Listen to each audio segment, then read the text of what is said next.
नमस्कार दोस्तों, आप सभी का स्वागत है हमारे यूट्यूब चैनल पे। जैसा कि आप लोग को पता है, उत्तर प्रदेश पुलिस परीक्षा की एग्जाम डेट घोषित हो चुकी है। तो इसी कड़ी में आपको इस परीक्षा के लिए हम एग्जाम का प्रैक्टिस सेट लेकर आए हैं, प्रैक्टिस सेट 1।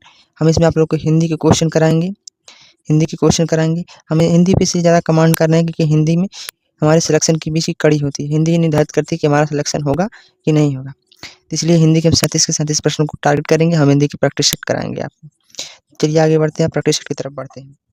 दोस्तों, पहला क्वेश्चन आपकी स्क्रीन पे आ चुका है। तो पहला क्वेश्चन ही है, भाषा की सबसे छोटी इकाई कौन सी है? तो ये क्वेश्चन हो जाएगा वर्ण।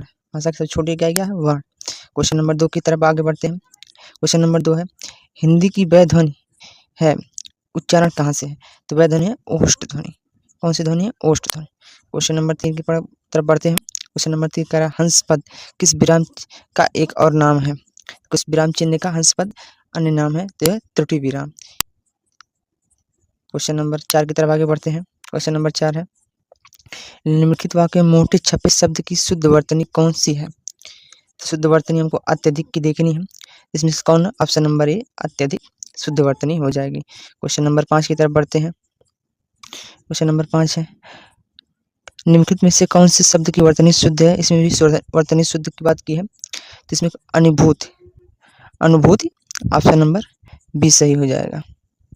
क्वेश्चन नंबर 6 की तरफ आगे बढ़ते हैं। क्वेश्चन नंबर है 6, स्वर संधि कितने प्रकार की होती है? तो होती है 5 प्रकार की। क्वेश्चन नंबर 7 की तरफ आगे बढ़ते हैं। क्वेश्चन नंबर 7 है, निर्धन में कौन सी संधि है? तो निर्धन में हो जाएगी निधन धन हो जाएगा, तो उसे हो जाएगा विसर्ग संधि। तो ऑप्शन नंबर बी और डी एक ही ऑप्शन है, सेम दोनों हो जाएंगे। क्वेश्चन नंबर 8 की तरफ बढ़ते हैं। क्वेश्चन नंबर 8 की तरफ बढ़ते हैं। इसमें सत्सही किस समास का उदाहरण है? तो दोस्तों, सत्सही देखिए इसमें दिया नहीं है। सत्सही द्विगु समास का उदाहरण है, द्विगु समास। तो इसमें अन्य हो जाएगा। द्विगु समास होता तो द्विगु समास ऑप्शन में लगा देते हैं। क्वेश्चन नंबर 9 की तरफ आगे बढ़ेंगे हम दोस्तों। क्वेश्चन नंबर 9 कह रहा है, तत्सम शब्द हमको ढूंढना है। तो इसमें तत्सम शब्द कौन है? तो आपको शब्द दिख रहा है अग्र। अग्र हो जाएगा इसका तत्सम शब्द। क्वेश्चन नंबर 10 की तरफ बढ़ते हैं। क्वेश्चन नंबर 10 है, वकील किस भाषा का शब्द है? तो वकील अरबी भाषा का शब्द है। क्वेश्चन नंबर 11 की तरफ बढ़ते हैं। क्वेश्चन नंबर 11 कह रहा है, उदय शब्द का विलोम होगा, उदय का होगा अस्त। क्वेश्चन नंबर 12 की तरफ आगे चलते हैं। क्वेश्चन नंबर 12 कह रहा, उन्मीलन का विलोम शब्द है। तो उन्मीलन क्या होगा? अवमीलन हो जाएगा। क्वेश्चन नंबर 13 देख लेते हैं। क्वेश्चन नंबर 13 कह रहा, अरविंद शब्द का पर्यायवाची शब्द बताइए। अरविंद किसका पर्यायवाची शब्द है? तो हो जाएगा कमल का। पुंडरीक भी इसका होता है, कमल का।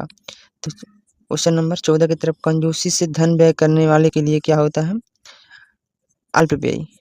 क्या हो जाएगा? अल्पव्ययी। क्वेश्चन नंबर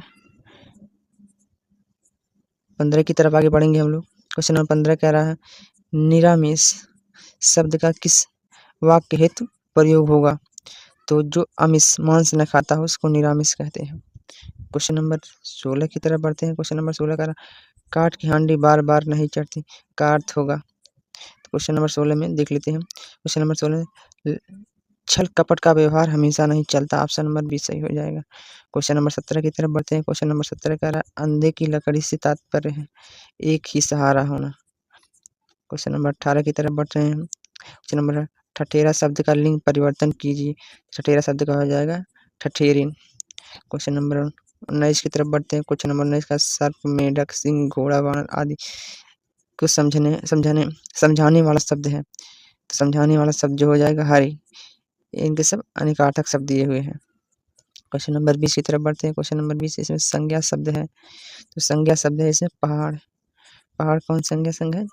जातिवाचक संज्ञा है। क्वेश्चन नंबर 21 की तरफ, क्वेश्चन नंबर, उसने उसे छल से पराजित किया। छल में कौन सा कारक है? तो करण कारक हो जाएगा, करण कारक के द्वारा जिसमें होता है। क्वेश्चन नंबर आगे से 22 की तरफ चलते हैं। क्वेश्चन नंबर 22 का, इंद्रिय का विशेषण शब्द बताइए। तो इंद्रिय का इंद्रिय हो जाएगा। क्वेश्चन नंबर 23 की तरफ बढ़ते हैं। क्वेश्चन नंबर 23 कह रहा है, निखिल में सकर्मक क्रिया छांटिए। सकर्मक क्रिया का जो लिखना, रामपत्र लिख रहा है, इसमें सकर्मक क्रिया हो जाएगा। क्वेश्चन नंबर 24 की तरफ आगे बढ़ते हैं। मैं खाना खा चुका था, इस वाक्य में कौन सा भूतकालिक भेद है? तो पूर्ण भूतकालिक वेद, खाना खा चुका था, खाना खा चुका था, तो पूर्ण भूतकालिक वेद है। निम्न 25 में निम्न में से कौन सा निस्संकोच शब्द में प्रयुक्त संस्कृत उपसर्ग पूछा है? तो उसमें हो जाएगा निस। क्वेश्चन नंबर 26 की तरफ आगे बढ़ते हैं। क्वेश्चन नंबर 26 है शुद्ध वाक्य वह प्रमाण सहित अपनी बात बताएगा, वह प्रमाण सप्रमाण के साथ अपनी बात बताएगा, वह प्रमाण के सहित अपनी बात बताएगा, वह सप्रमाण सहित अपनी बात बताएगा। तो दोस्तों इसमें ऑप्शन नंबर बी और डी गलत हो जाएंगे। सप्रमाण अपनी बात बताएगा, स लग गया है, इसमें साथ और सहित की जरूरत ही नहीं होगी। तो प्रमाण के साथ के सहित अपनी, ये तो गलत, ऑप्शन नंबर ए सही होगा। 27 उत्तर प्रदेश में कौन सी भाषा नहीं बोली जाती? तो उत्तर प्रदेश में पहाड़ी भाषा नहीं बोली जाती। क्वेश्चन नंबर 28 की तरफ आगे बढ़ते हैं। किस भाव की परिपक्व अवस्था को रस कहा जाता है? तो अस्थायी भाव की परिपक्व अवस्था को रस कहा जाता है। क्वेश्चन नंबर 29 की तरफ आगे बढ़ते हैं।